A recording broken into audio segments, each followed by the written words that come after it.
Subscribe now and press the bell icon. Never miss an update. प्यारे बच्चों नमस्कार। आज हम करेंगे 10वीं कक्षा के लेसन 3 की प्रश्नावली 3.3 के प्रश्न नंबर 2 को। प्रश्न नंबर 2 में इन्होंने मुझे कहा है कि 2x + 3y = 11 और 2x - 4y = -24 को हल कीजिए। तो सबसे पहले तो आप इन दोनों इक्वेशनों को हल करोगे और x और y के मान निकालोगे। फिर वो कहता है और इसमें m का मान ज्ञात कीजिए यदि y बरोबर mx + 3 हो, अर्थात आपके पास में इन्होंने y की यह वैल्यू दे रखी है और आपको m का मान निकालना है। लेकिन m का मान निकालने से पहले आपको इसको हल करना है, क्योंकि क्वेश्चन में उसने कहा है कि पहले इन दोनों को हल कीजिए और फिर आप m का मान निकालिए। तो थोड़ा हम समझ लेते हैं क्वेश्चन को कि m का मान कैसे होगा। जब मैं इन दोनों को सॉल्व करूंगा या हल करूंगा तो मेरे पास x और y के मान आएंगे। जब मैं x और y के मान यहाँ पुट कर देता हूं तो मेरे पास m का मान आ जाएगा। तो सवाल बहुत इजी है, जो हमने पूर्व में सवाल किए ठीक उसी तरह करना है।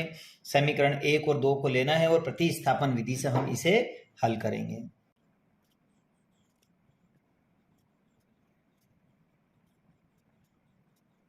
तो इस तरह से ये मेरे पास समीकरण 1 हो गई और ये मेरे पास समीकरण 2 हो गई। अब इसे हम करते हैं प्रतिस्थापन विधि से हल। तो जब मैं इसे प्रतिस्थापन से करता हूं तो इसमें समीकरण 1 में ले लेता हूं। समीकरण 1 से मैं समीकरण 3 बनाऊंगा। तो समीकरण 1 है मेरे पास 2x + 3y = 11। इसमें x या y में किसी का भी पक्षांतरण कर देता हूं, तो मैं y का कर दूंगा। तो 11 - 3y। अब 2 यहां मल्टीप्लाई हो रहा है तो यहां डिवाइड कर लेगा। तो इसमें जब डिवाइड होगा तो 11 - 3y/2। ये बन गई हमारी समीकरण नंबर 3। अब हम समीकरण 3 का मान समीकरण 2 में रखेंगे।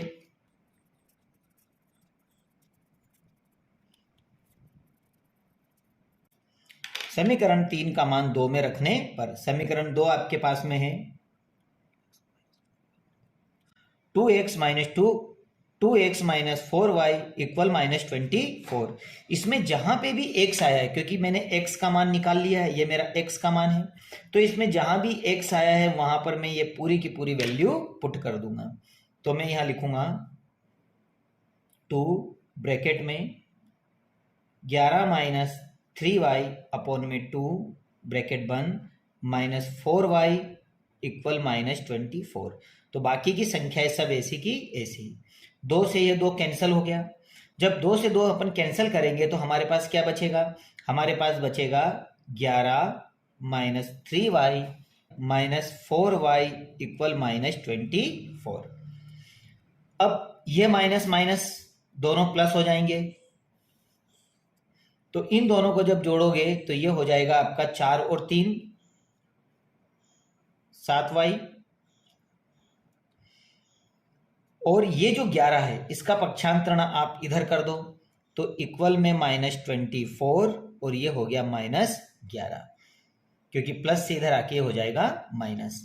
अब 7 से इसको डिवाइड कर दो तो y बरोबर मल्टीप्लाई है तो यहाँ डिवाइड हो जाएगा। इन दोनों को जोड़ दो तो ये हो जाएगा आपका -35/में -7। तो 7 से इसको काट दो तो y बरोबर 5। तो इस तरह से आपके पास जो y का मान आया वो आ गया 5। अब y का मान आप कहां रखोगे? समीकरण नंबर 3 में।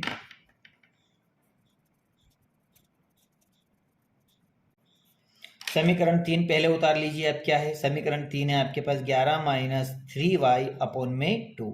आप y का मान 1 या 2 में रखोगे तो भी आंसर आ जाएगा, पर इक्वेशन 3 हमारी आधी सॉल्व करी हुई है इसलिए इजी रहती है, इसलिए अपन इक्वेशन 3 में ही इसका मान रखते हैं। 3 × 5/2। तो x बरोबर 11 - 5 5 5 10 5 3 15/2। तो x बरोबर इन दोनों घटाओगे तो कितना आ जाएगा हमारे पास? 4/2, वो भी माइनस का, क्योंकि माइनस की संख्या बड़ी है। दोनों को कैंसिल कर दो तो x बराबर -2 और y का मान आया 5। अब हमने x और y के मान तो निकाल लिए हैं, लेकिन मुझे m का मान निकालना है। तो m का मान निकालने के लिए आप यहाँ पर इसकी वैल्यू पुट कर दीजिए। तो यहाँ पर हमारे पास में जो मान दिया था उन्होंने कि y बराबर mx प्लस 3, तो जहाँ पे y आया वहाँ 5 लिख दीजिए और जहाँ पर x आया वहाँ पर 2। तो y की जगह आप क्या लिख दोगे, 5 बराबर m मल्टीप्लाई -2 और प्लस 3 का इधर पक्षांतरण कर दीजिए। तो 5 - 3 बराबर m मल्टीप्लाई -2।